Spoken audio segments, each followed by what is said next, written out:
Greetings, this is Sarah Shadravan from Southern California.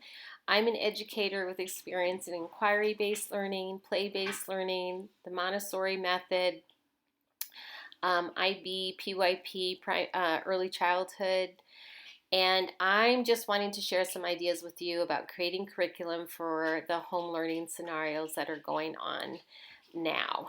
I went on a walk around the block the other day just thinking about my colleagues and friends around the world who are struggling to come up with learning that seems substantial and reasonable. And as I walked, um, my eyes were drawn to all of the flowers that were in bloom. It's springtime here. We've recently had rain, so there were buds and leaves and insects, and it made me really think about the fact that we really have two environments to pull from right now: our outdoors environment and our indoors, the home environment, for which the children are exposed to.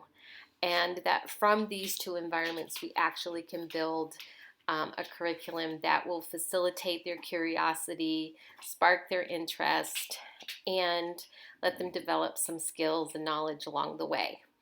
So here you can see that there was all kinds of shapes and colors and sizes and textures, and made me think of straight lines and curved lines and zigzags. It made me think of living and non-living. It made me think of life cycles of a plant, and just so many different things that could easily be the basis for the curriculum for the next month or two. And so my suggestion is that you would start with a group Zoom lesson talking about the seasons and the weather wherever you are, and asking the kids to go on a nature walk and to use their eyes and their ears and their nose to look around and see and observe what is happening in their neighborhood. What did they notice? What was interesting to them? And bring back their findings the next day to that morning meeting. And from those interests and curiosities, you can go about building out the curriculum over the next few weeks. So you might, somebody might bring some seeds. You might decide that you're going to do some seed sorting activities, or that you're going to, all the children are going to find a seed or a bean in the kitchen and put it in a little baggie with some water and tape it to the window and watch what happens. And they're going to document their observations and share back with the group. So you may want to teach parts of the plant, the names. You may have someone who's younger who just wants to match by color or by size, or just learn the names of different flowers. Or maybe someone's interested in insects and they want to do a little study on that and learn the parts of the insect, and maybe somebody notices the clouds and they want to do a little study on that.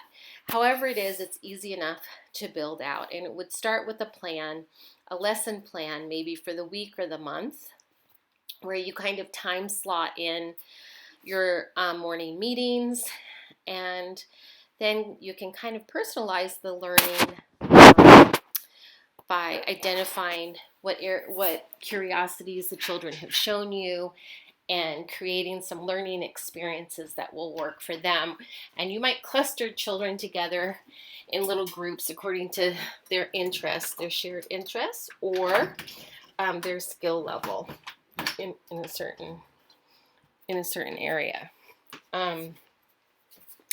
So yeah, I thought between the outside and the inside environments, it would be easy enough to build curriculum that would take children through the end of the school year and have them engaged and busy. So planning a week ahead: whole group Zoom lessons, small group Zoom, video lessons, and a parent email. What are you going to tell the parents? What do you need them to do? What are the two environments that you have available to you? What learning experiences can they engage in that will keep them busy and happy and making progress.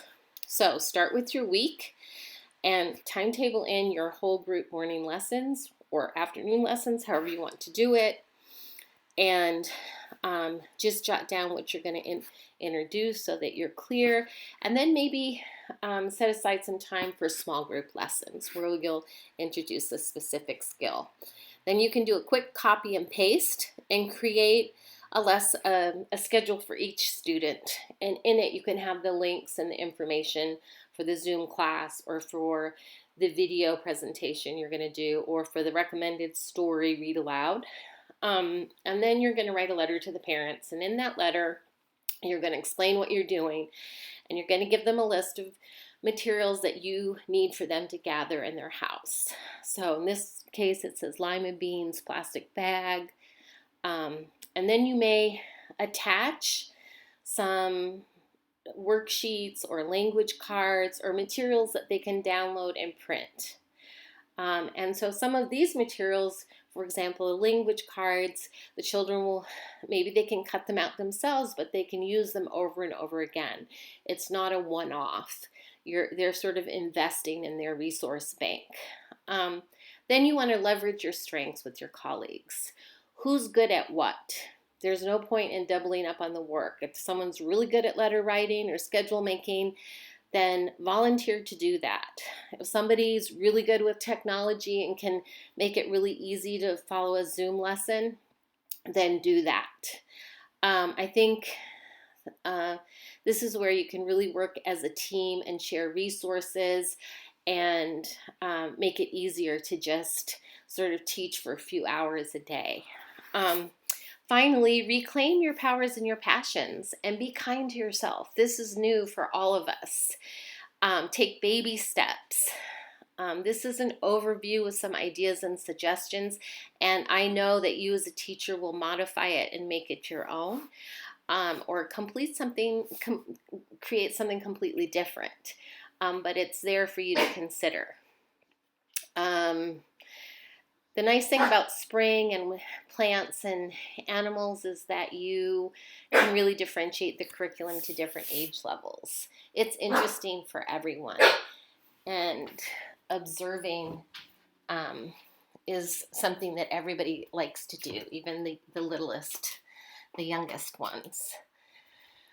So finally, I'm going to say, embrace this as an opportunity to learn and to enjoy, and know that just connecting with your children and speaking with them and sharing ideas with them and giving them anything at all to do is a comfort to them.